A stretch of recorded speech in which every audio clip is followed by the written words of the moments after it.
Birdmaster. All What are we doing? So we're going to be talking about Metroid Prime 4, guys. This is the long anticipated, nearly 2 decades in the making. So we've all had a chance to go hands on. Let's share some impressions. First off, has anyone finished the game? I'm assuming you, Dave. You're working on a review. Alyssa, you've finished. Yeah. Awesome. I have not. All right. Well, midway let's. through the ice belt. What's that? I'm midway through the ice belt. I'm like midway through that. Gotcha. Been taking my Okay, so sweet you're time with making the some good prog through the game. Let's start with Dave. Dave, what are your thoughts? What are your impressions? I know you got a review in the making. It's going to be your biggest one ever. But what can you share with us tonight about how you're feeling with this game? Yeah, I'll try to give some different nuance that's not in my review, at least. Yeah, but I have so many thoughts on this game, and like, where do I begin? But I think it's a fantastic game personally, and obviously I've been waiting for this game. I'm a huge Metroid fan. I've been waiting for this game for 18 years, right? Yeah, 2007. I will say right off the bat, very clearly, that I do think this is a rock solid, better Metroid Prime game than Metroid Prime 3. That is a very clear distinction I can make. A lot of people I seem to agree as well. But as far as if you want to hear the comparisons between the other Metroid games, I wait for my review.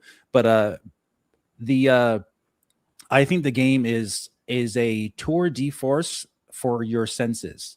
Like, it is a sensory overload type of game. If you want to impress your friends with what the Switch 2 can do graphically, put this game on and turn the sound up and give them some headphones, and it's sensory overload for like the first 5 hours of the game. The first like 5 hours of the game is like a perfect like 10 out of 10 in my opinion. The divide, of course, comes when you are placed into Soul Valley with Viola, right? And I want to be straight up with you guys. I personally didn't really have much of an issue with Viola, and I didn't really have much of an issue with Soul Valley. But it is definitely, in my opinion, the quote unquote worst aspect of the game. Yes, it is. But is it bad? I do not personally think it's bad. I think it's actually fun and it's good, but it's not as high of a sensory overload that you're getting from the other parts of the game, which is the main part of the game, right? So it's kind of like people want to compare it to Skyward Sword and Hyrule Field. Like, I think, what's that bird's that you're flying in? Loftwings?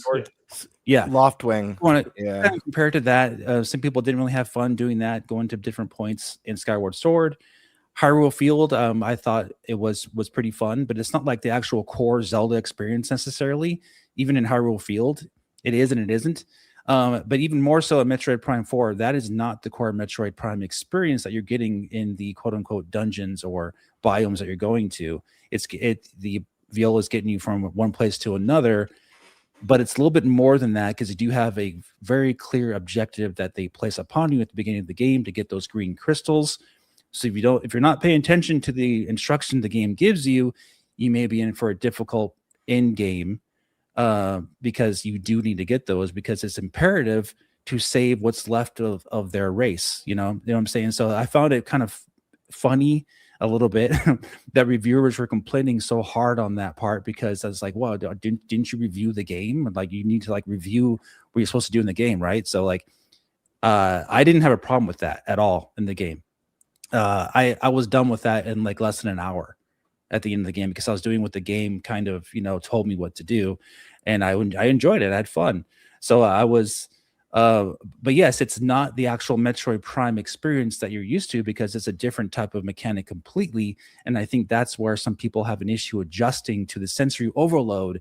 You get all this beautiful music, beautiful graphics, beautiful Metroid Prime gameplay. Then you're dropped into a different gameplay mechanic. It's very, very quiet and somber and different looking even, and not as good looking, obviously. But the actual gameplay itself, for what it is, I thought was good, not great, but it wasn't bad. It was better than average, and I had fun doing it. I had fun with the Viola, and I had fun getting all the items. But it's very like pointed and short spurts that's how I suggest playing that with. And just like when you're on your way somewhere, collect some of those green crystals, go to the next biome and do the next part.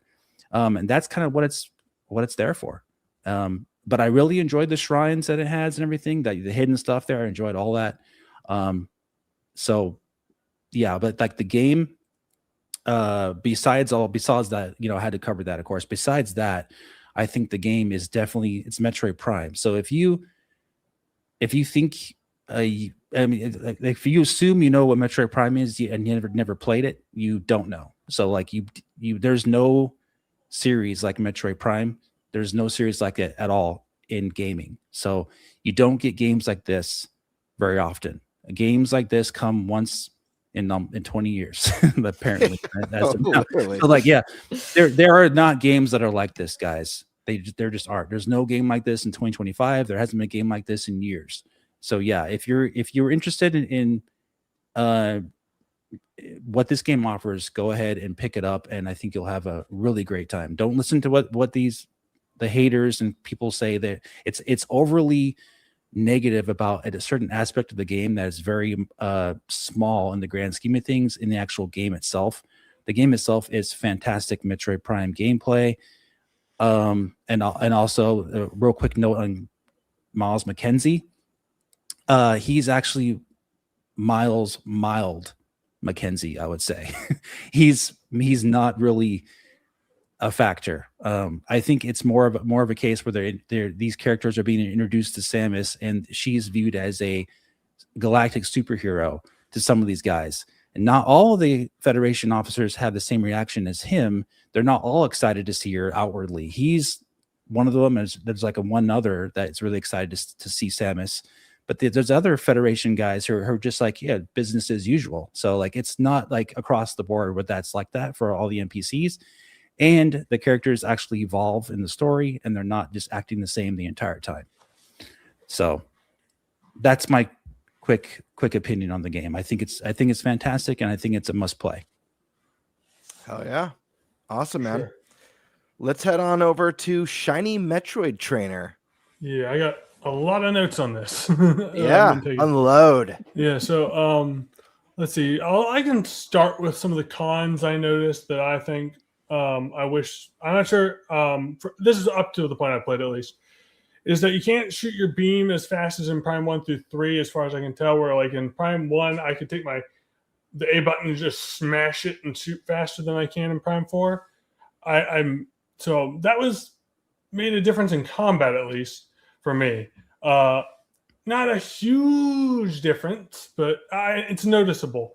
Other than that, like that's probably my biggest nitpick out of the game so far, because I think like I was hoping before we saw like the box and stuff from like leaks, I guess, but like where it said like, oh, the game's single player. I was hoping for like a side that multiplayer mode before then, like maybe they'll have it, because I love the original just local co-op, or not co-op, local PvP in Prime 2. I actually really like that. Lacking a lot of content, however, but I liked it. And I was hoping they would maybe do a little mode like that, because I actually enjoyed that with a lot of friends back in the day.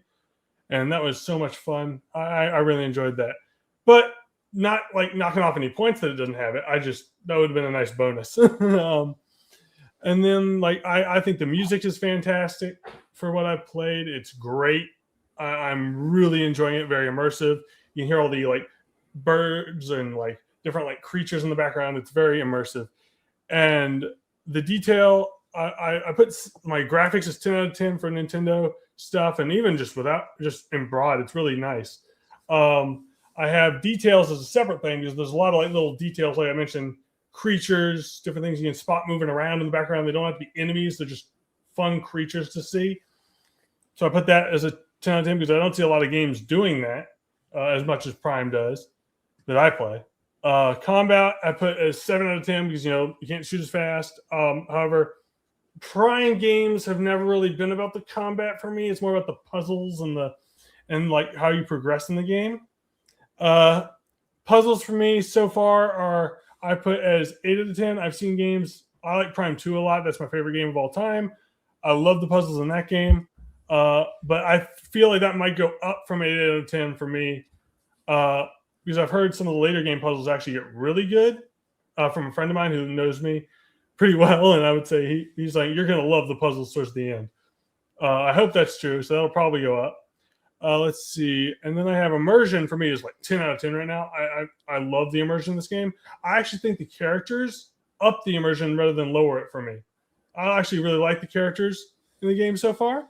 Even Miles, I like Miles. When he's doing exactly what I would be doing if I was stranded on a planet like that. That's talking to yourself to keep yourself calm and collected. It's when Samus shows up, he's like so excited to see her, and I would be too. I mean, that's the one that'll save your life. Or, well, unless you have really bad luck, like most people that team up with her. But which I hope they don't die, because I'm really liking the characters so far. The two I've met, but like on Vuros. I hope they don't die, because I really like the characters this time around. Let's see. I have I put the voice acting at some point I've seen better, and there definitely is better voice acting in other games. However, I don't think this is like terrible or anything. I think it's believable. I think they're pretty good. I just don't think they're top tier voice acting so far. I do like it though quite a bit. Let's see, and then I have a lot of I like the difficulty of this game a lot. So it's been great difficulty wise. I think it's right at the balance of where you can die, and you probably will, but it's not overly difficult like Dark Souls or something. But because when it gets to that difficulty level, it's I'm burning out my patience. This does not have that kind of difficulty for me.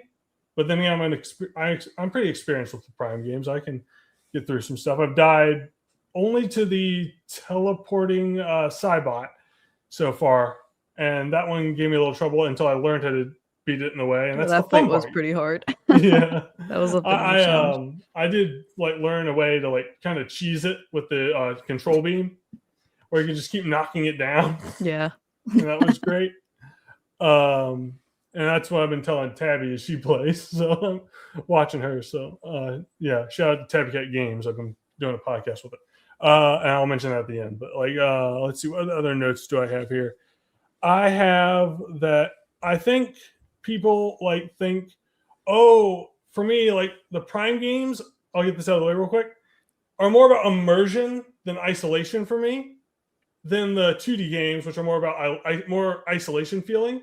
And I've kind of accepted that to a point where I can enjoy this game now more, because I think it's more about immersion than isolation. That's how the Prime games, well, at least definitely the last two, this one and Prime 3 have been for me. And Prime 2 kind of starting to go that way. After I finish Prime 2, I feel that way more about it. And then Prime 1, that's pretty isolation, pretty much isolation. But after that, it kind of starts leaning and then gets really into the immersion stuff. And Prime 1 still has a lot of immersion, but I love Prime 2 so much. That's probably my favorite balance of the two. And I'm really liking this game. This game ties Prime 1 for me pretty much so far. I don't know if the later part's going to change that, because Prime 2 is my favorite, then Prime 1, then Prime 3. And I think this one ties Prime 1 for me so far. But yeah, if you're looking for a really isolation gameplay, I would probably play Prime 4 just to see for yourself. But if you really are a hardcore isolation, you have to have it all the time, play the 2D games.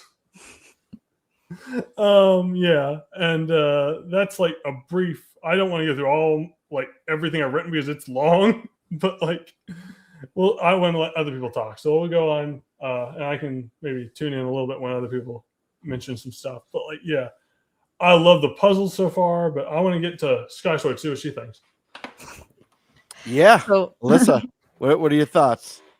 I'll start with the Miles thing. He didn't bother me too much. I thought he was pretty funny. I was out there laughing at him, and he's just not stuck with Phil.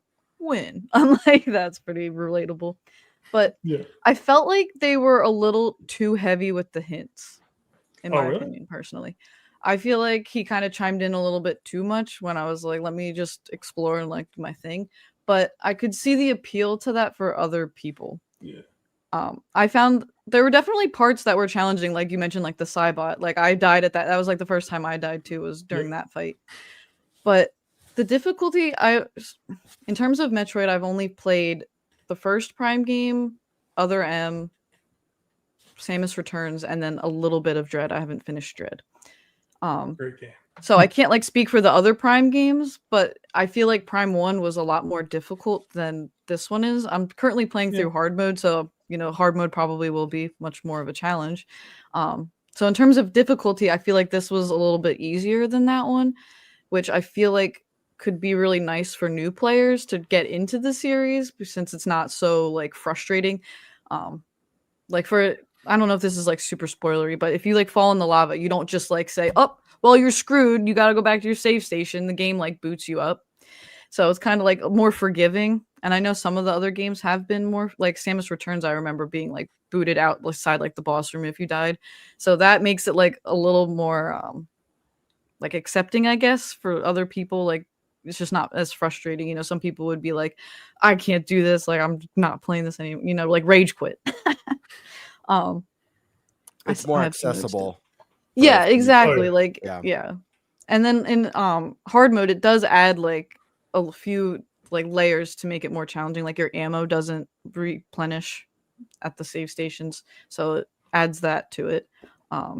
There's still like, even though like it was easier, there were still moments where I was like, "Oh shit!" Like there's just like things all over the screen, and I felt so overwhelmed. Or like all of a sudden they just like pop in your face, and I'd like out in the living room going like, "Ah!" Like constantly, and I'm like, I said to my partner, I'm like, "I promise I'm not doing this intentionally. This is just how I react to this game." Wait, did you say you're playing hard mode? I did start hard mode. I'm in Volt Forge right now. I haven't gotten Viola yet, but I'm it's a lot working on more that. challenging for sure. Okay. I really I really have been like trying to use the mouse control, like mouse mode, and at times it's okay for me, but I've kind of like struggling with it. I ended up playing it with the Pro controller more on my first playthrough. This time I'm trying to use just Joy-Cons and do at least like the pointer and play through that way. I just wish that like you could use the pointer and the stick to like turn your direction, because I like it for the combat, but if I'm just looking around, I'm like, I don't want to waggle this. But it's just like a little minor thing. That's something the Wii U could do. Yeah, That's true. That is a fair point.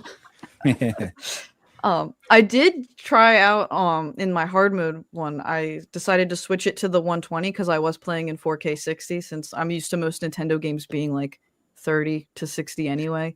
So I was like, I'll play it beautiful first. But I don't know if it's just the type of TV I have or what, but it doesn't look that much different from like the 4K to like the 10. Like it still looks beautiful, but I do notice it is a lot snappier.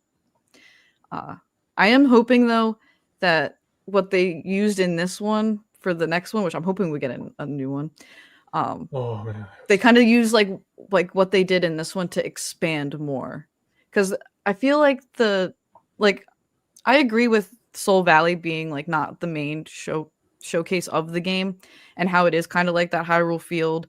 I didn't really have too much of a problem with it. I just kind of wish there were a little bit more of those shrine things. Like if they added more shot ammo. Like if they had those like in there, like boost that, or maybe add another tier to the energy tanks. Like maybe have like a 3-piece thing, like not like 4 pieces like a heart container, but maybe like 3. You find 3 and then you form one. I just wish there were like a little bit more of those puzzles. But otherwise, I didn't really have much of a problem with Soul Valley. I thought it was fun riding around on Viola. I thought it was sick when they gave Samus a motorcycle. Like, it was awesome. But yeah. Overall, though, I really like the game, and I think what they did for it will help get new people into the series, or at least I hope. I feel like it's much more laid back and forgiving than the first one was. Yeah. Did you like the training mode that they did? It looked almost like an F-Zero type of like racing. Yeah, I thought it was pretty cool. Awesome. I love that. I loved all the colors too. I was like, I really liked it. Yeah. It was like nice and short and sweet too. It wasn't like draining, like trying to figure it all out. It was just like, here, let's take you through the basics. So let's add that to Mario Kart. Yeah. I'm curious if any of you guys have you say, Alyssa, that you think Miles talks a little much about like certain things. I have not seen him spoil a single puzzle for me yet, but that could be because I just know how to. I'm used to Not doing necessarily everything. the puzzles, but he's like, maybe you should go here next, and it's like, okay. Because the only time I've seen him do something like that is like say, "Oh, you should go to that nearby save room and save your game." I'm like, okay, well, I can assume that the save room's through that door over there, but like, Yeah, but I he feel doesn't like like that's mark it on kind your of map or anything. yeah. I feel like that's kind of more for like the new players, like that aren't Yeah, and I'm familiar. glad they have it. Yeah, like But I agree for that too, but I do yeah, kind of wish like he cut it. Like let me struggle a little bit more. okay. Did Yeah. any of you guys Okay. I mean, I'm assuming all of you guys play Metroid Prime 3? Yes. I have It's not. been a while, but I So. You have played it not. several times. I All want right. to. I'm still on the hopium train of Switch ports, but I'm I mean, you getting can to the blame point them. where I Years for might be that. buying Trilogy. I'm at that point. You can blame Nintendo for that, but Yeah. they so basically Metroid Prime 3 is extremely handholdy. Oh, okay. From basic, I mean, not extremely, like it's too harsh of a word, but basically like your gunship has this AI on it, and you have your gunship, and the gunship talks to you and tells you pretty much where you need to go. If after about 15 minutes, it's like, oh, by the way, Samus, you've noticed a disturbance in planet Brio, and you should go check that Yeah. out. And your gunship's telling you that, so it's the same. Think of Yeah. Miles McKenzie as the same basic thing, but it seems more exaggerated, I think, because of where gaming is today, and people complain so much, and then they're telling this guy to just shut up, don't talk to me. But like your AI was talking to you throughout the entire game, Yeah. in Metroid Prime 3, telling you to go, and actually putting the marker on the map of where you need to go automatically. Yeah, in I Metroid feel Prime like 3. obviously at the time when I was seeing a lot of the really, really negative content that was popping up about this game before I got to go hands on with it, at least, I did get the sense that a lot of the overblown negativity was coming from people who hadn't actually played the trilogy before, because a lot of the complaints, like you just mentioned, how your ship gives you hints, like there was a handful of complaints. I'm like, that, I mean, that sounds like Metroid, maybe not Metroid Prime 1, but I'm like, that sounds how I last remember Metroid Prime being. You know? Yeah. So it's even, I think it's important actually that they have that option. I think what they should do is simply just patch the game so you can turn that hinting Sure. off, but Yeah. you can't turn it off. But it's not that bad considering that the game has an open world aspect to it in the open world area. That Metroid Prime 3 didn't even have that. So I would say the quote unquote hints were worse in Metroid Prime 3 because you only had like 3 places to warp to from your ship. You didn't have a whole like desert valley to explore. So like when you're exploring the area, Miles may or may not come on the radio and say, "Hey, have you checked out Flare Pool yet? You know, maybe check that out." But they don't tell you what to get. They don't tell you how to solve puzzles. That's true. He just says, "Maybe you should check that out." Metroid Prime 3, your AI computer would tell you to go to planet Brio and then actually point to where on the map you need to go to check out the area. It won't tell you what the item is, but it tell you like it's in this vicinity. You should go check that out. So I'm just saying that if anybody played Metroid Prime 3, they would know that this is actually not a new thing for Metroid Prime. Yeah. Sure. All right. Eric, have you had a chance to play Prime 4? No, Okay. I have not. Any thoughts based on I know we've talked about this before. Any thoughts based on the trailers that you want to add? I don't know if you saw the launch trailer or Yeah, I mean, anything you want to add? It looks interesting. I just don't have Sure. the time right now, and Oh, yeah. playing backlogged so hard on my I feel games ya. I want to play right now. No worries. All right. Primal Rage.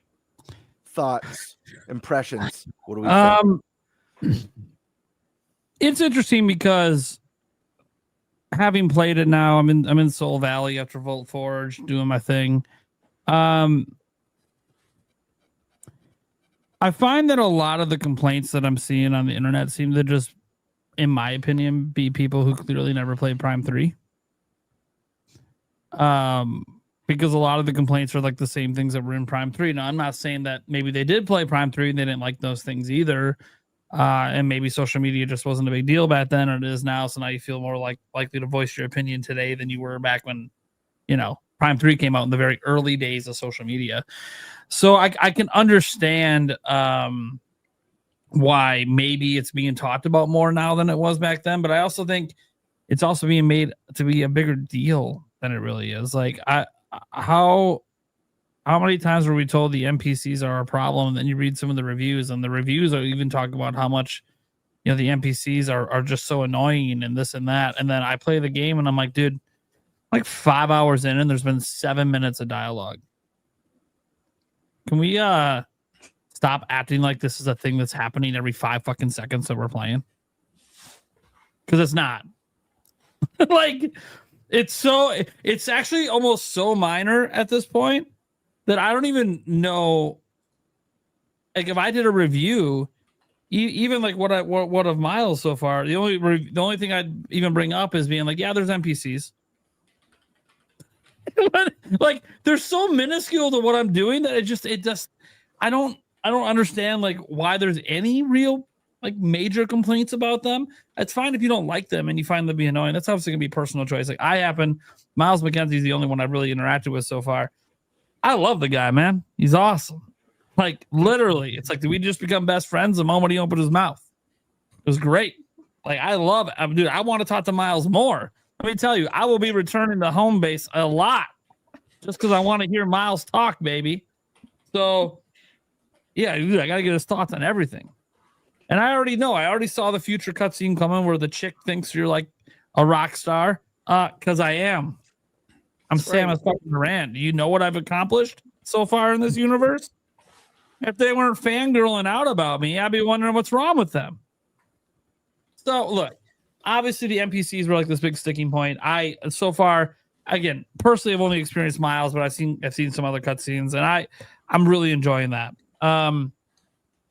Everything through Volt Forge, my initial impression the other day was basically, well, this is Metroid Prime. Like, it felt exactly like I just picked up from Prime 3 and kept going. Like, the game just never stopped, and now we just have new things to do. It's what it felt like. And I mean, I played Prime 3. The voice acting's so much better in this game. The animation's so much better in this game. Like, it's miles ahead of what that game was doing. And unfortunately, it's miles ahead in those things that some people are complaining about. Like, I've seen some people complain about, the gameplay feels archaic. And I was wondering like what they meant by the gameplay feels archaic, because as I'm playing through, while there is no other game that really compares to Prime, it's just kind of its own thing. The only thing that I found even remotely a little archaic is even just having save points. That's something that's gone away in most modern games. There's a lot of auto saves, checkpoints that are just automatic. When you get to a certain area, you just hit the checkpoint. You can always go back to that checkpoint. Having it be where I actually have to intentionally go save.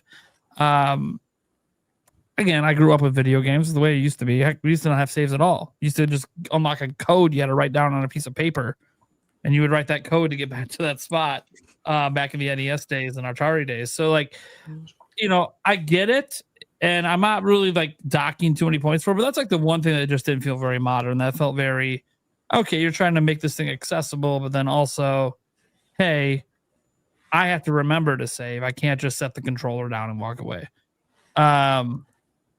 I know you can. You can put it in suspend state and all that. I'm saying, guess modern gaming has all these conveniences, but battery dies. Then what? Then you lost your progress. So yeah, that's something that I would say maybe feels a little archaic, but like that's like it. Even like when people talk about the gameplay, I'm like, what? It feels like standard FPS gameplay with a lock on. I'm confused. What's not modern about that? Oh, I'm sorry. Most games, because they're all multiplayer based, don't let you do automatic lock-ons to your enemy because it takes less skill. Okay. Sorry that they made a single player game. And it's optional. You can just never hit that button for the most part. So I have something to say about that. And it's the reason I feel like story-wise, the reason they have lock-on isn't just for like, oh, you can lock on and follow the enemy. I think it tells like how much of a badass Samus is. She doesn't need to aim. She can just hit you. I mean, she survived 2 planets blowing up. She's a bounty hunter. She's Yeah, got the she's great. technology. Yeah. It Yeah, adds to the story. lock on. Like I can hit anything.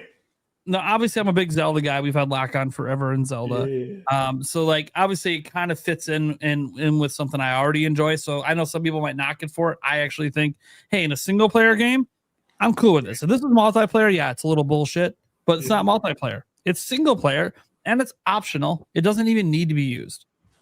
So no one's making you lock on, but for those that want it, it's there. So I like that actually. I feel like it opens up the game to more people because bottom line is there are just people that aren't good at first-person shooters and still might enjoy this game and enjoy the story and enjoy the puzzles and enjoy the world and even just driving Viola around, right? They might actually enjoy that stuff. But just, man, the combat's just, I can't quite hit the enemies because I'm not good at this first-person combat. Well, okay, I got a lock on. So you can help make the game more accessible for people. So honestly, you know, maybe the lowest point of the game has been like Soul Valley, but even then I'm so little into it that I'm not bored. Tell you that. Driving the motorcycle around is way more fun than I thought it was going to be. Because I thought, I'm like, oh, I know what motorcycles and Nintendo's, right? Like they added the Master Cycle, the Breath of the Wild. So I've been driving motorcycles in Zelda games forever. So it's going to be like that. No, it doesn't even control the same. Controls different, feels different. The desert feels very much like a desert. It's interesting because it's empty, right? Like that's like the biggest thing is like it's really empty, and so there's been complaints about there not being much to do. But yeah, you go get the crystals, obviously. Find the, I don't know, do they call them shrines? I haven't found one yet, but yeah, they're called shrines. Shrines and all of that. It's fine. I just, you know, it's what I think what happens is it's like a culture shock because you basically come off what is essentially 2 straight dungeons back to back. That's how the game kind of starts out. You have a little tutorial area, and then boom, you're in the forest area. Boom, you're into Vault Forge. So like you're doing 2 back-to-back dungeons, back-to-back boss fight situations, and then all of a sudden, no, the reins are lifted, and you can kind of go where you want within a certain degree. I've heard it's maybe not as open as the game suggests it is, but I wouldn't know yet. I haven't tested that. But it's a culture shock to that because you come off of all that gameplay, and then you get out to there, and it's just like whoa. And the funny thing is, a lot of other games get praised for that moment when the game just lets you go.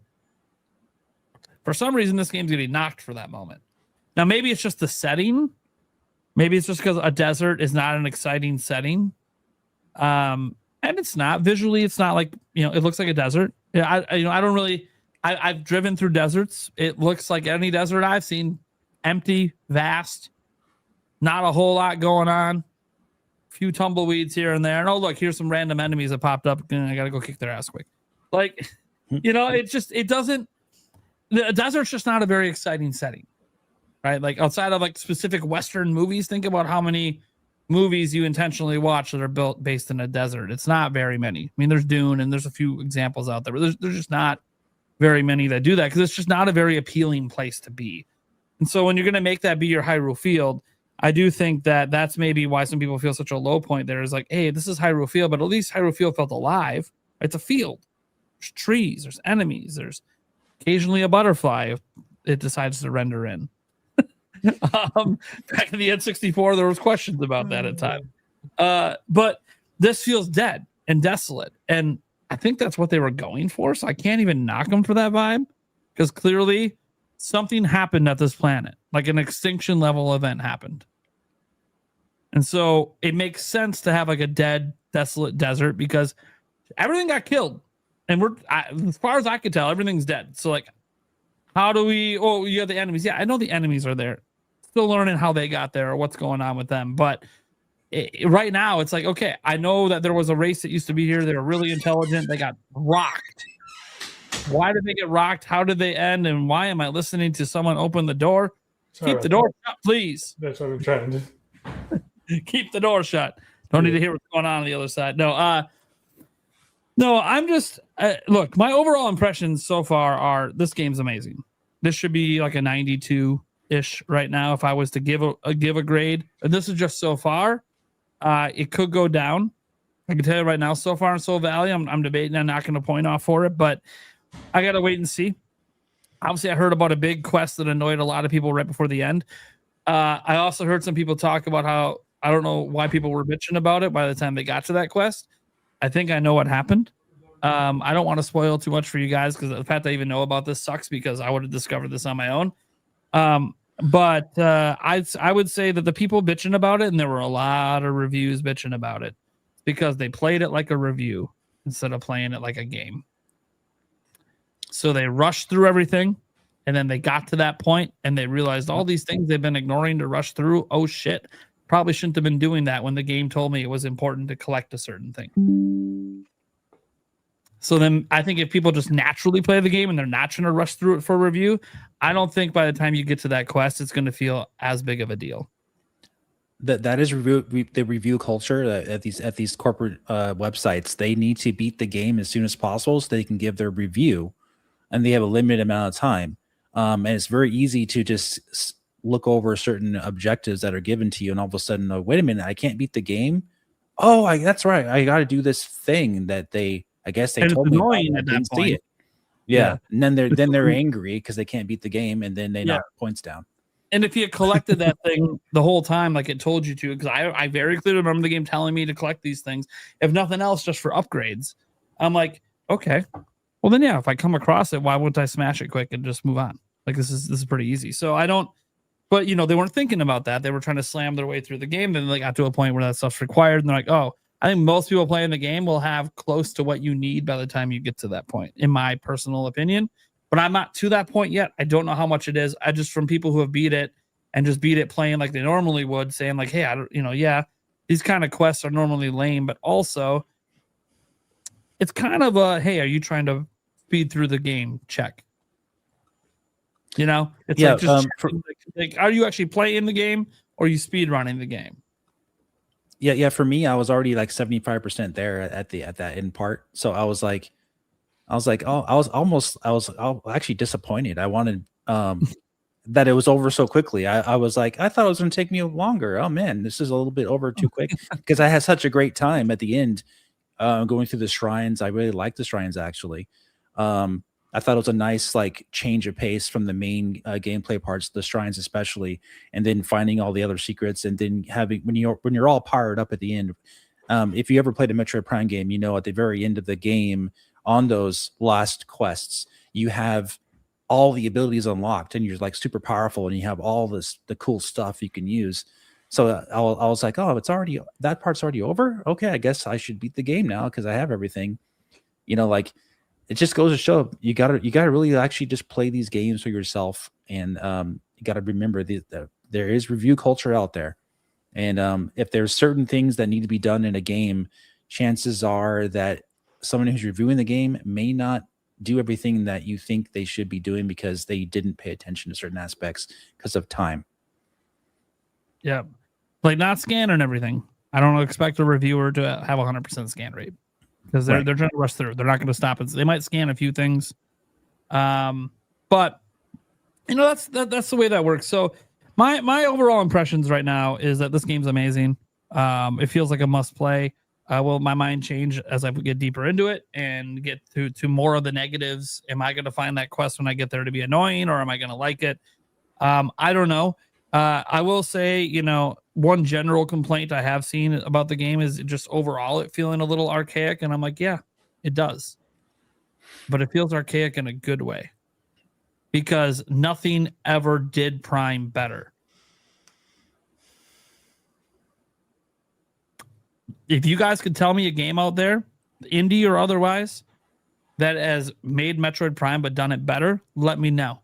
Because maybe there's this fear that if we go too far, like people talked about the fear with the Soul Valley, maybe there's this fear if they evolve it too much to the modern times, it loses what made Prime special. So it feeling archaic, I think, is almost a bonus to it, because it's like a callback to an older gameplay era that doesn't really exist anymore. Yeah, there's no series like Metroid Prime. There just isn't. So you're getting something unique, and you're not playing it in other consoles. It's exclusive to Nintendo. So, hey, man. Oh yeah, a lot of good points from all you guys. Some bad points too. I'm just kidding. Fuck you. I kid. So I'm thoroughly enjoying the game. I want to say I'm about 5 hours deep into it right now. Just tell me where you're at as far as the dungeons are concerned. Then I'll know exactly Sure. where you're at. So I got the fire shot and did some more exploring in the first zone to grab some of the stuff that I couldn't get when I on my first run through, and now I'm on my way to the ice belt currently. Ooh, oh man. So I'm jealous. I want to re-experience that for the first time again. yeah, My God, man, so good. So good. so I was hoping to be farther by the time of the podcast. You guys know how it is. Life's busy, working my buns off. But I guess I'll do a pros and cons and kind of elaborate deeper on my thoughts. I made a couple notes.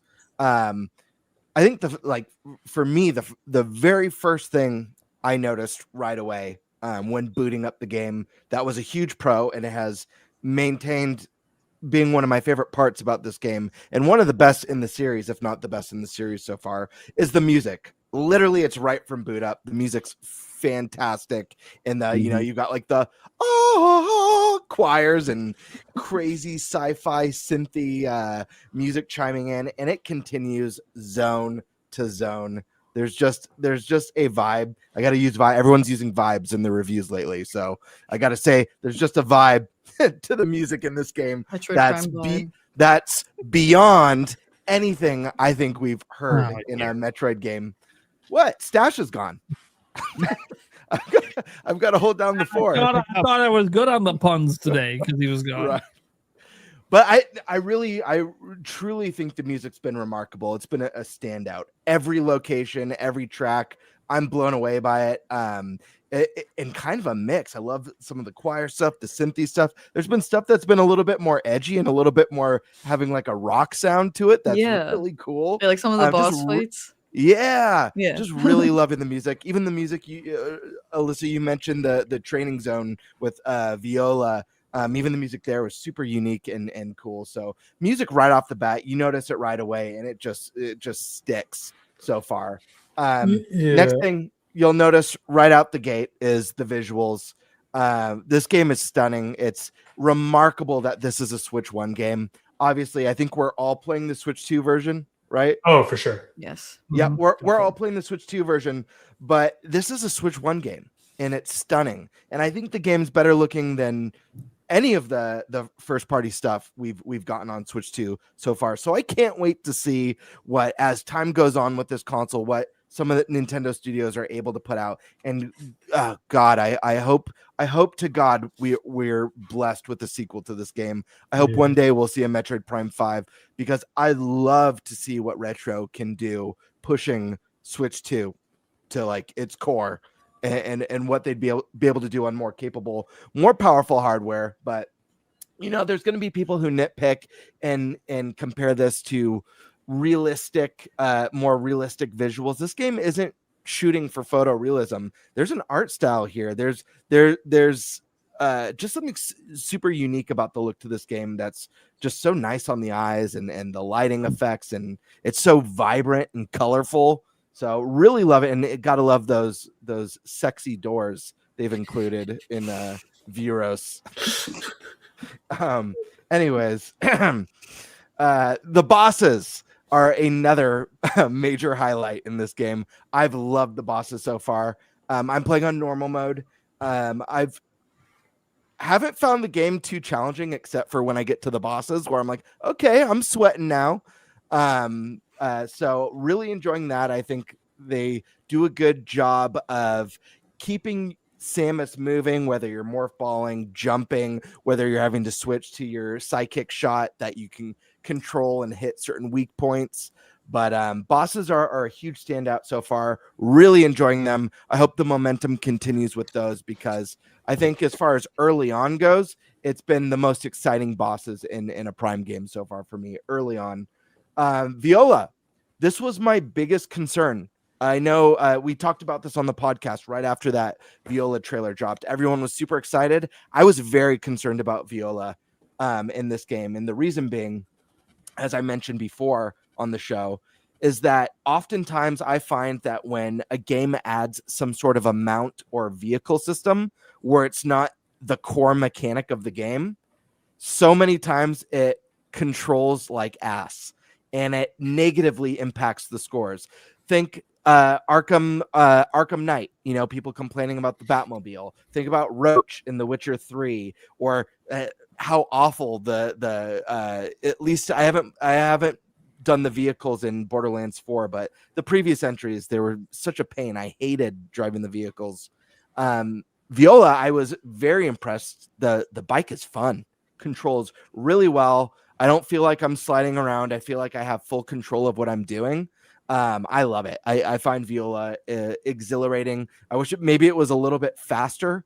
Sounds great, though. Yeah, go faster, go faster, go faster. Yeah. But Viola's awesome and definitely a huge highlight. I think there's going to be some people who feel like it's not Metroid, but the series does need to evolve. Like, keep in mind, like, this is a game that I'm hoping most people are playing as their first Metroid. And I say I hope most people are playing as their first game, because no one buys Prime games. No one buys Metroid games. Like, this hopefully should be a lot of people's first Metroid game ever, because that means the game's selling well and reaching new eyes and new hands and new audiences. Locations so far are the most beautiful, the most incredible to look at in the series so far, without a doubt. I love everything I've seen, and how the drastic changes, going from a beautiful, mysterious jungle with beautiful lighting effects and weird sounds and creatures, to Volt Forge, which is like this crazy, incredible skybox with the clouds and like the thunderheads crashing down, and all the buildings are designed like giant coils, and it's a factory, and you're using Viola to like lock into place and rotate mechanisms to raise platform. It's just really cool world design so far. I'm really loving that, and I can't wait to see where Samus goes next and how the next locations look after that. I feel like the first 3 hours of the game so far is a 10 out of 10. I do see some of the cracks entering Soul Forge, or sorry, not Soul Forge, Soul Valley. But the first 3 hours for me, I think, is the best opening hours of a Metroid game, full stop. Like, I think I love the setup. I love the mystery surrounding it. I think it's visually so impressive, and it sets up the mystery with the powers and the weird visions that Samus is having in these really cool locations. So I think the first few hours are just unbelievably strong. And my last takeaways so far on the positives is that if you guys loved Metroid Prime 2, Metroid Prime 3, I feel like you're going to love this game. It feels like a Metroid game through and through. I think I do have some cons that I'm going to get to in a second, but I do think a lot of the negativity so far has been overblown, especially the Miles stuff. Like, I can't stress enough how overblown the Miles, unbelievably overblown, which is funny. All right, cons. This is going to be a weird one. This is probably going to be a super divisive one. I'm probably in the massive minority here. Major con for me in this game is Samus not talking is a major con. I get that. Samus, I feel like Samus should be talking every time, especially because they've added a new cast of characters, because these characters are communicating with her and having these interactions. It is, for me, and I know this is divisive because people they want silent Samus.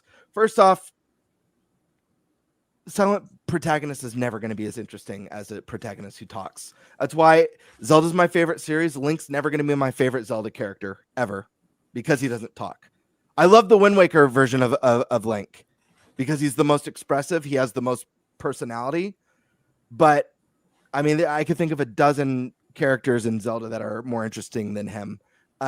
So I hope eventually Link talks one day too. Maybe that'll be an innovation we get in the next entry, as divisive as that is. But we've had a whole franchise of Silent Link and Silent Samus. We could use a game or two with some talking, but it's just jarring. It would be nice. Like, it's weird with them like talking to her about stuff, and then it's just like the blank stare from her helmet. I'm like, say something, please. Like, even if it was just like a sentence, or like, dude, it like, doesn't. She doesn't have to be a yeah. Like, okay, Miles, sounds good. Like something like just like I Make her think of seem a like little more human. yeah, I think of two things come to mind. I don't know if anyone's seen either of these. There's an anime, Afro Samurai, Samuel L. Jackson. Afro Samurai barely talks. He probably has like in the whole series, he probably has like a minute of dialogue. And then John Wick is another example. Love John Keanu probably speaks 5 minutes in that last movie. He probably spoke a total of 5 minutes in the 2-hour movie. Or another one, Drive with Ryan Gosling. I think he has like 3 sentences. I think, like that 2 of those got for sentences him. is him just saying the word drive. So like she doesn't have to be a yapper or anything like that. Yeah. But I do think voice acting would have gone a long way just to make it feel, you know, people are going to complain about the writing, but I think her engaging with some of these characters, even if it's short and brief, even if they make her an ass, like a kind of a cold-hearted ass, go for it.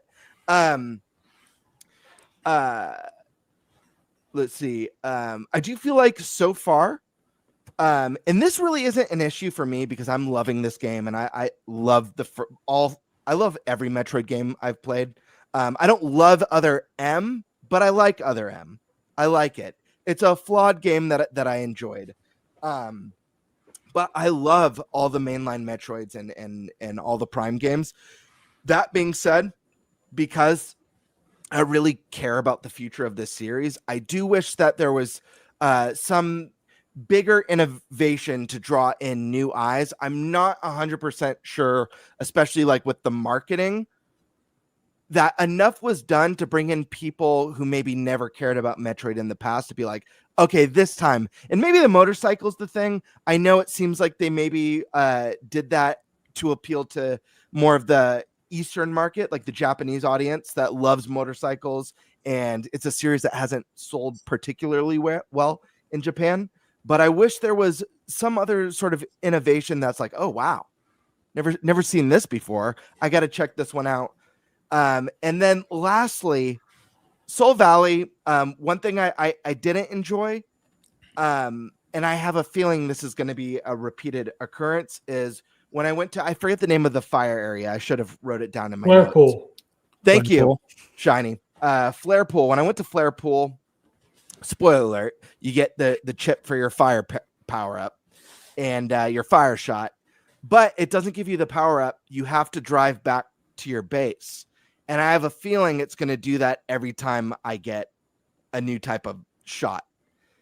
And for me, that feels like bloat. It feels like fat. That trimmed off the experience would make for a better experience. And I know it's a Prime game. I know it's on the shorter side, but you guys know, at least the crew knows that I don't always think longer or bigger means better. I think there's a place for shorter games. I don't think if a shorter game is amazing, if a 10-hour experience is amazing, I don't think it's any less deserving of my $60 or $70. Period. I don't. And in fact, I'd rather have a 10-hour 10 out of 10 than a 100-hour 7 out of 10. To be quite honest with you.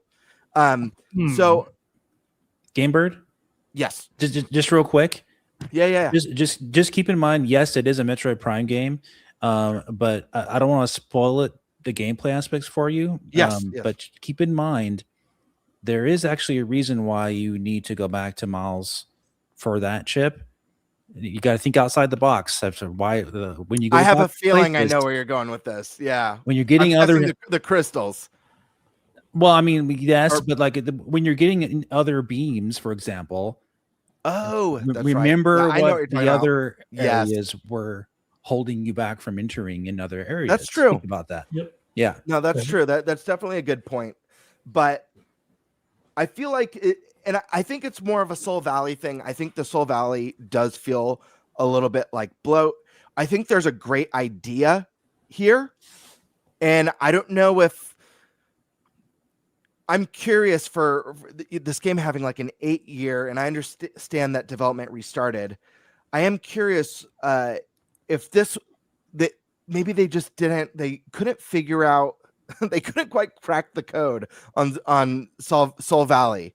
Like, I'm wondering if that's it. I feel like it could have been more. It feels half baked. I understand it's the desert, but even if there was more remnants of a lost civilization, there was remnants of a fallen city, throughout the desert with more than just the shrines, with more puzzles and more upgrades. It feels like something that they didn't like. They fleshed out Viola and how Viola performs, but they didn't get to finish Soul Valley. Like that's how it feels to me.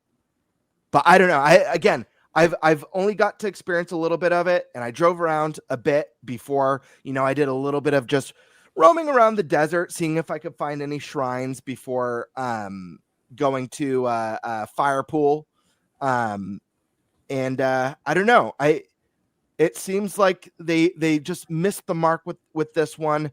The stuff with Viola in Volt Forge, where you're going down those paths to make it to the next conduit, like the next towers, was awesome. I felt badass. It felt like cinematic going down, seeing like the raging storm, and the music. And the music being absent from the desert is just it was a bad choice.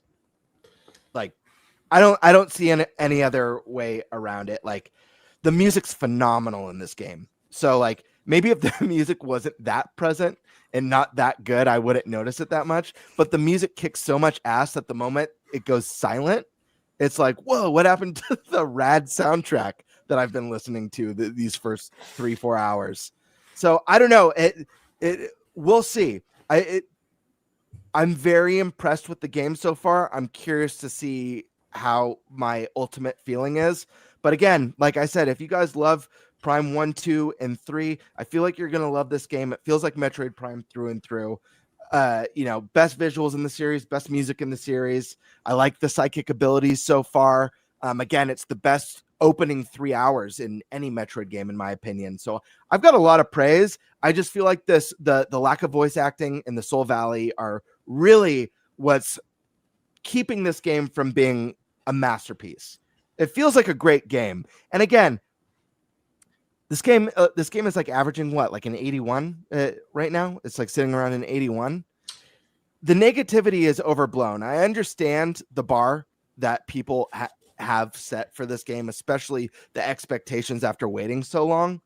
But keep in mind, 80's a great. When was the last time you saw a game that scored within the 80's that got this much hate? It's wild stuff. This is the first Metroid Prime game that has a higher user score than the Metacritic score. All the previous Metroid Prime 1, 2, and 3 all have higher critic scores and lower user scores. The user score is more in line with what they usually score Metroid Prime games. So as far as the users are rating this game, it's pretty much right in line with the a Metroid Prime game. About 8.5, 8.6 is or what the user score is on Metacritic. That's the same as Metroid Prime 3, pretty much. Yeah. Metacritic, the actual critic rating is lower, which is what people are like, why is it so low? So I guarantee you, if Metroid Prime 3 as is released and that was the game that released last week, they would probably get like a 70 on Metacritic. Right. Yeah. Okay. They would destroy that game because there's lots of flaws in the gameplay. I just played the game last month preparing for Metroid Prime 4, and like you got the hyper beam, which kind of like cheats the whole like combat mechanic in the game. You can just like kill everything in a couple shots. Yep. You have worse designs of the enemies, I would say, and worse designs of the bosses. The worst music of the series. This is just opinions that are general. I'm saying that most people do agree with out there. So yeah, but that game scored a 90 on Metacritic. Same game in 2025, I think would score way lower. Yeah, so, I agree with you, Dave. It's weird. It's really weird. I already think this is a better experience than Metroid Prime 3. I don't know where I'll land. I'll say if I had to get hypothetically speaking, I'm in no place to give this game a score, but if I had to grade it now, I feel like I got to see it play through. I'm going to say like an 8.8 out of 10 right now is where I'm landing. That's fair. And I would score Prime 3 below that ultimately, having seen that game through. I think this is, I don't know. I feel like we'll have to see. I feel like I'm going to like this better than 3 and 2. but maybe I won't like it as much as 1. And keep in mind, guys, it's going to be really hard for a Metroid game to ever beat Metroid Prime 1 for one specific reason. Like Dave was saying earlier, there's no other game like this, but Prime 1 was the first to do it. It came out of nowhere. It was like the most experimental thing, and Metroid fans did not want a first-person Metroid game either. Like they were not about that. But there's nothing like it, and you're never going to recapture that magic of playing Prime for the first time because there was so much shock and awe and wonder. It's just not going to happen. The only way that they're going to be able to do that is by reinventing the series in a way you never expected, similar to how the Zelda team reinvented Zelda with Breath in the Wild. That was just like, holy shit, is this what Zelda is now? And again, I don't even think that like the hardcore Prime fans don't even want that. They want Prime 1. So yeah, this feels like one that like it's just a battle that's never gonna win. A couple tips for you for Soul Valley. Sure.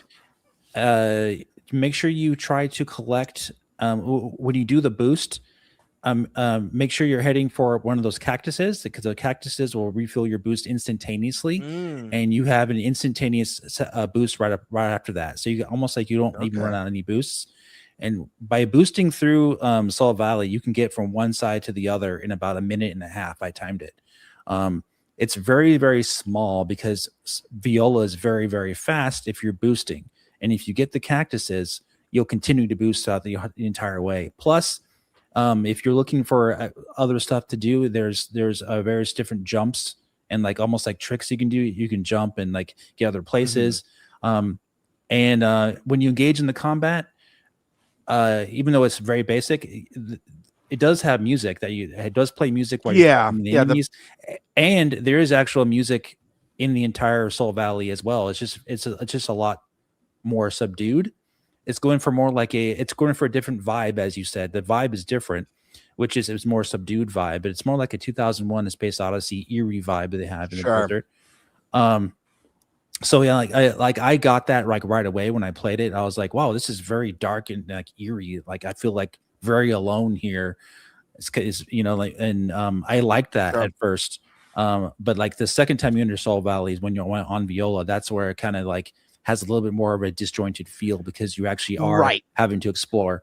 But I got used to it pretty quick, and I started to enjoy the mechanics. I started fighting the other enemies and doing more crystals and everything, but I wasn't spending too much time there in the first place because I was kind of doing it on my way to the next biome or next thing. So I was like, okay, it is what it is, and here we are back with more peak in the next area. No, for sure. And my first time entering Soul Valley and returning back to like the home base, it's like, oh, this isn't so bad. It was like a 2-minute motorcycle trip going off, shooting off some dunes and stuff.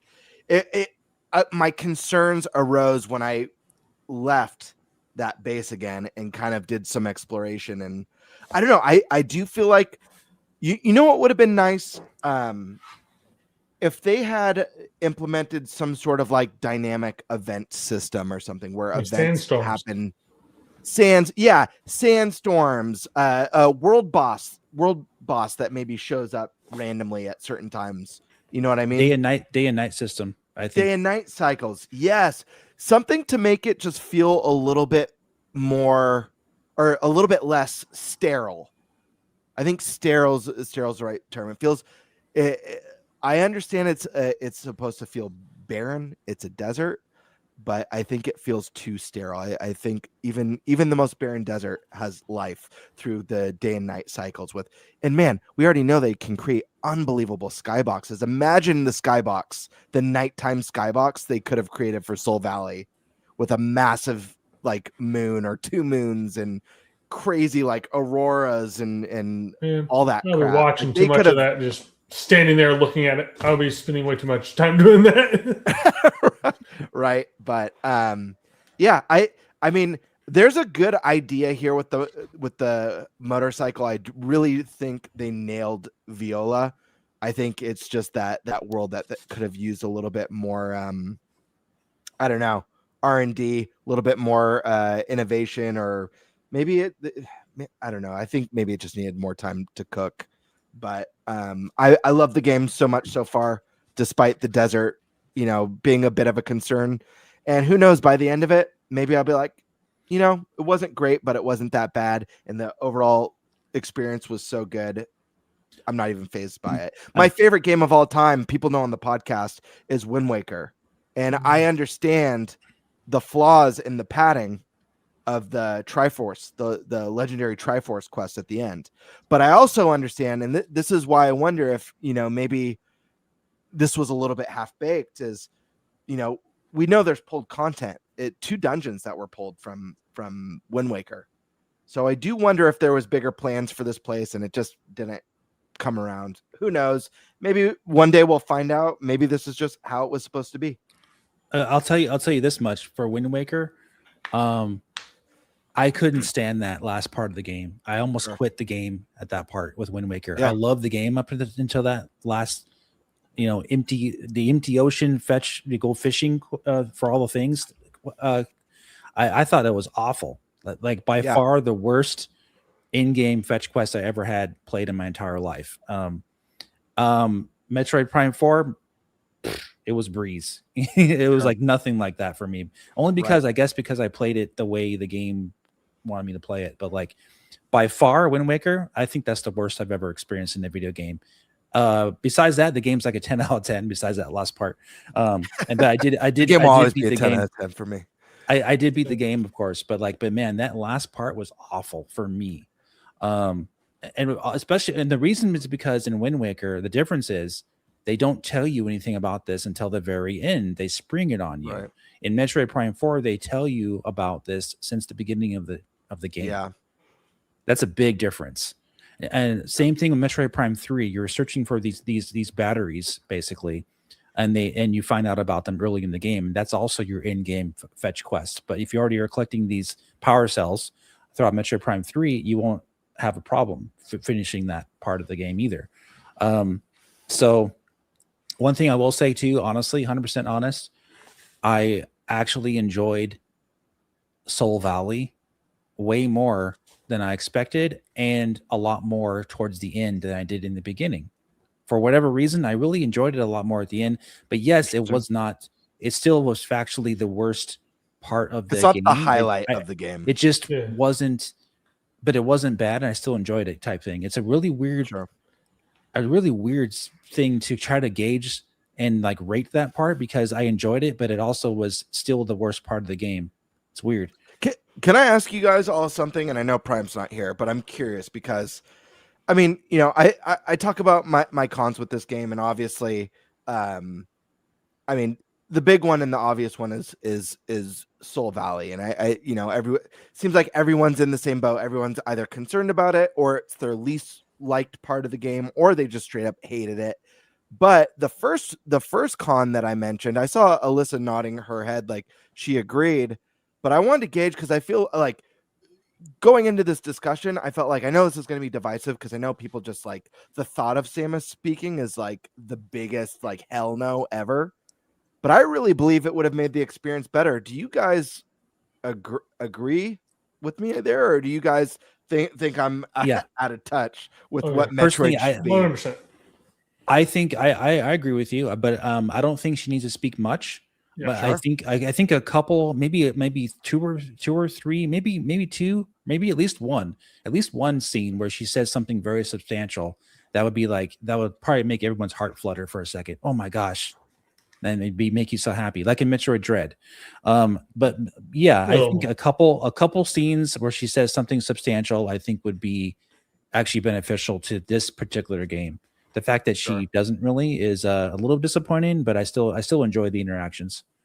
Right. Yeah, you don't really notice it in a game like Dread or Prime 1, where it's so isolated, But in this one, it does really stand out with the cast of characters. And but in Metroid Dread, she speaks. Yeah, that's true. So she does actually have something that she says, which is like, wow. Yeah. But yeah, I'm not going to spoil it for you, but there is a couple like interactions in Metroid Prime 4 that are interesting that you'll see that are pretty cool that I like. But even though technically she's not speaking, but you'll see what I mean. Okay, interesting. Anything else, you guys? With this Well, one speaking? does anybody else feel like Soul Valley gives them Haunted Wasteland vibes from Ocarina of Time? It does me quite a bit with the it's like this howling behind the music, and it just gives me that vibe a lot. You know what it Yeah. you know what it reminds me of? I said this when I streamed it the first time I played it, I think, or maybe it was a tweet I did, but it reminds me of the deserted planets that you have to search with your buggy in Mass Effect 1. Okay. I hated that thing. That was like the worst. I enjoyed that In Mass Effect 1. Yeah, Oh, because gosh. it was very eerie feeling, and you go and explore these planets to get upgrades and everything like that. They took it out of Mass Effect 2 and 3 because people didn't like it, but I actually liked it in Mass Effect 1. It wasn't like the best. It was still technically the worst, gameplay aspect of the game, but I still actually enjoyed it. This is way better. Viola in Soul Valley is 100 times better than the buggy stuff in Mass Effect 1. And the reason why this goes back to what I mentioned earlier was that my biggest concern with this game was how Viola was going to control, because in a game that's not, vehicles aren't the primary focus. They usually control like ass. And for me, that was the case in Mass Effect. I hated the way the rover controlled. Yeah, what I meant by that actually was more along the lines of the design of Soul Valley being the desolate wasteland, and you do come across these abandoned like buildings with vehicles that are destroyed, just like Mass Effect 1. And you're searching these abandoned areas, you're finding these little pickups and things like that. It reminded me of that in that aspect. How you control Viola, no, it's totally different, of course. It's more like along the lines of what it reminded me of. The setting reminded me of one of those abandoned moons that you go fly to in Mass Effect 1. Right. So, Melissa, anything to add about voice acting? No, I mentioned earlier that like I think if she just said like one word or even like a sentence here or there, it would just feel a little more alive. Because like in one like the opening scenes, like when you give Miles the chip, she just kind of like here you go. Like I kind of wish she just did a little something. I don't know what though, but said something. that would be funny if she said said shut up to Miles. That would be funny. That was her only line. Yeah. Even just a thanks. Yeah. Just a thanks would be great. And then he like loses his shit because Samus just said thanks to him. That might be never mind, I won't say it. No. Go for it. Oh no, it might be a little spoiler. I was just gonna say one of the other NPCs might freak out if she said something. But... Yeah. Oh yeah. Eric, I want to get your thoughts. I know you haven't played it, but how would you feel about Samus having more of a little bit more dialogue in Prime? I know you're not a Prime guy, but I'm sure you've heard how, or maybe you haven't heard. I mean, I don't necessarily. I don't know. I haven't played any of them, so I guess to me, I don't know if it would bother me at all or not. So just say yes then. Say you want it. I mean, yeah, absolutely. Just give her as many lines as possible. Primal, I want to get your thoughts on this. I was telling everyone when you stepped away that I think we all agree that like Soul Valley is probably going to be the lowest point for most people. Some people might enjoy it. A lot of people, it's their least favorite part, and some people hate it. But one of the things that I mentioned as a con, I know is a lot more divisive, because I know there's a lot of people who, like with Zelda, are like, hell no voice acting from Samus, period, full stop. What are your thoughts on that? Because I personally, like, I don't want her to be a yapper, but I even think having like maybe like, even if she said 10 words in the whole game, it could be her being, a smart ass. It could be cocky. It could be kind. I don't know, but I feel like some character would be better, especially in a game like this where there's NPC interactions. Whereas in a game like Prime 1, you're fully isolated, so it's not. There's nothing jarring about Samus not speaking. Look, I play a wide variety of games. People should know this by now. And while I understand people want things to be a certain way, because I'm into such a wide variety, it means I do like when things cross over from other games, and voice acting is one of those things that I love. Yeah. One of my number one complaints in Breath of the Wild and Tears of the Kingdom is it wasn't enough voice acting. Not that Link should talk. They did fine with that. But that the characters that could talk would be talking to you in one cutscene, and then you get to another one right after where it's like a dialogue, and they're not talking to you anymore. You have to read it. Very jarring. So in regards to Samus herself, look, I wasn't as like taken aback so far by her nonchalantness, I suppose, in not responding. And I know she technically has a voice actress, and maybe she says something at the end of the game. I have no idea, but it could just be for her grunts or whatever else. I feel like I would prefer Samus talked more. Doesn't need to be a chatty Kathy. Doesn't need to be a Miles. But at least respond to the NPCs during the cutscenes. You know? Yeah. Even if it's just like a little quick thing, it's not much. You could still be this stoic, you know, basically action hero that the one lady treats you as, and still say a couple words here and there. You know, you don't have to say a whole lot. Yeah, like even like a watch out or like I got this, something like that. If Samus ever was in the game and getting tortured, I would hope she talks a little more in the game. She's being tortured than not. You know what I mean? That's obviously not doesn't happen. I assume that doesn't happen in the rest of this game. But you know what I mean? Like she's human, right? I get kind of hybrid, sort of. Yeah, I know the backstory. She looks human. We'll say that. So I feel like there should be a bit more human emotions to it. Like she talked in Other M.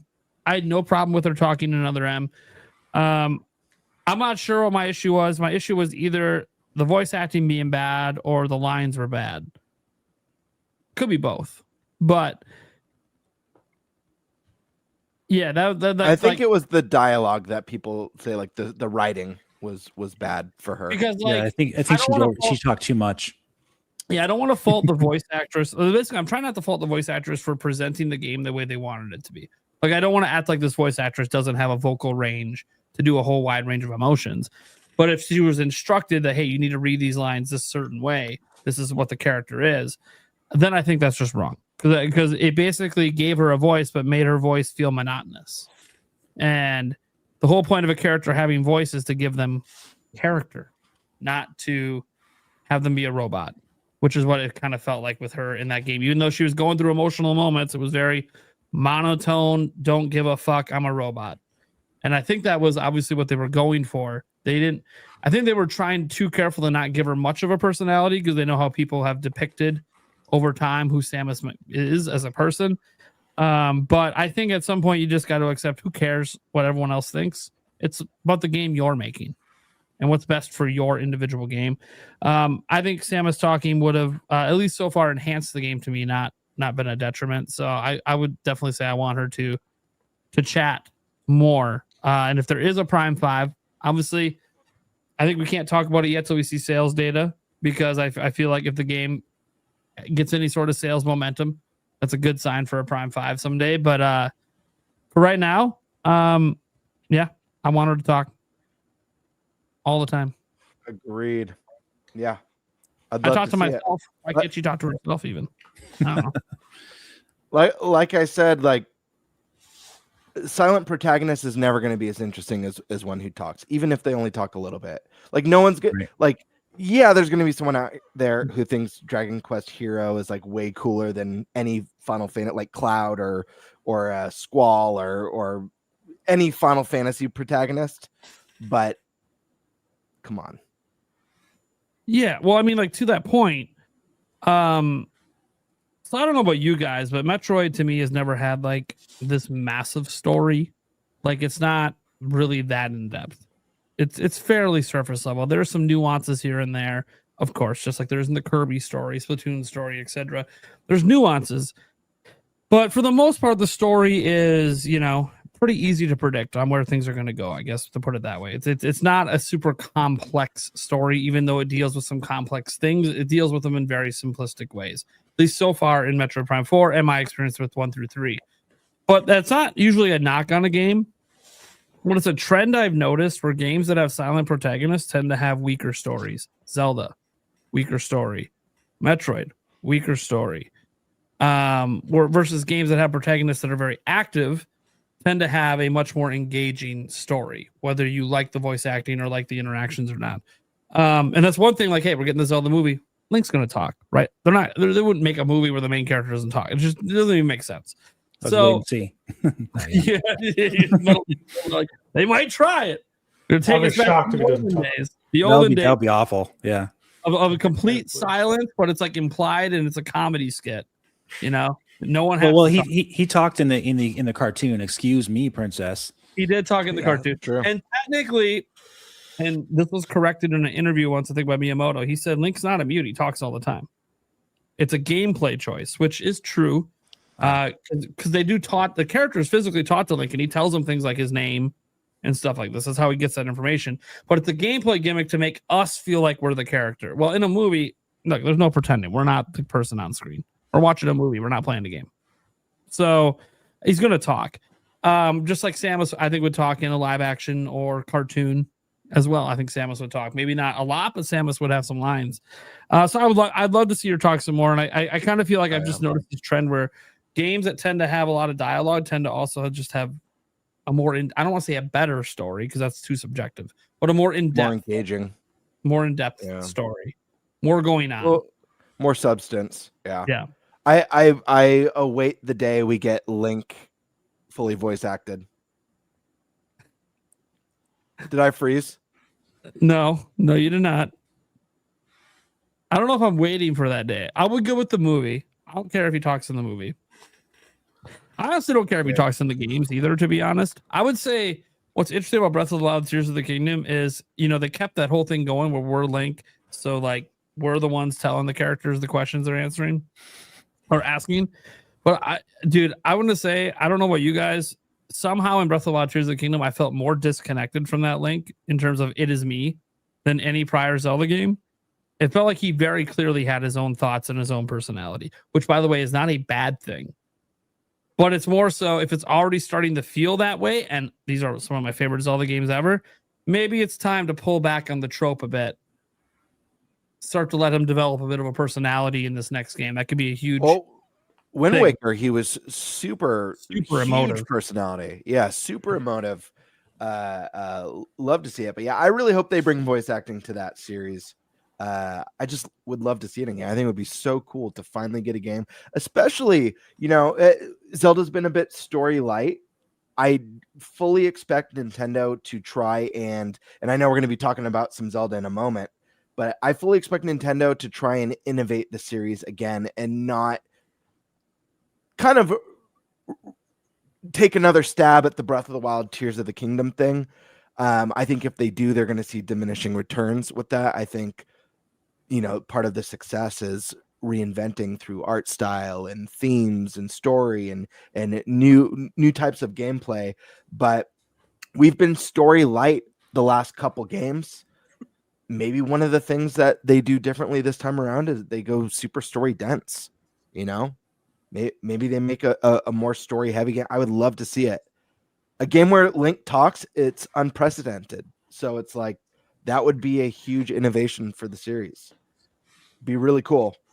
Doesn't have to be every Zelda game, although I don't know how you go back, because I think as apprehensive as people are, well, the only way that they can mess up, I feel like, is if they hire a crappy voice actor, which Breath of the Wild in Tears of the Kingdom doesn't. To be fair, it doesn't have the best voice acting compared to some other games, I think. What's that look, face Prime? he's making a. Is he frozen or is he just doing dead stare? No, he's not frozen. You think that it had the best voice acting? I said it didn't have the best voice acting. That's all I said. You think it had the best voice acting you've ever heard in gaming? There's a difference between saying it's the best I've ever heard, period, and it not being like in general, your statement can't be argued with because you said, well, it's not the best, but you were saying it in the way that like it's not very good. Not literally, it's not literally the best ever. Like, of course, there could only be one best ever. But it's pretty Fair good. enough. I mean, it's fine. Like, you know, no one in that game was ever going to get nominated for best performance at the Game Awards. Well, you know? that's more writing related. Than... I know. I know writing is a big part of it, but ultimately my point is getting more story, getting a talkative Link would be epic, be badass. And I think as apprehensive as people are with it, I think if we actually finally got it, I think people will be like, actually, that was pretty awesome. Yeah, you know he's going to be super talkative if they ever hire Troy Baker to do it. Be like, okay, so he's talking a lot then, because you're going for a top guy. You're going for a top guy, then he's not going to shut the fuck up. He's going to talk, or it's Navi's back, and it won't shut up the whole time, the whole adventure. And it's him. I hope the next game we get Kid Link again, because I think controversial statement, but I think the Child Link games are overall better than the Adult Link games. Okay. All right. I don't think. Oh, sorry. No, go on. I was going to say, I don't think it's as unlikely as people think that we will get a voice acted Link in like one of the next 2-3 Zelda games. I think that's actually highly, especially if the movie does really well. Yeah, I think we can get be it. cool.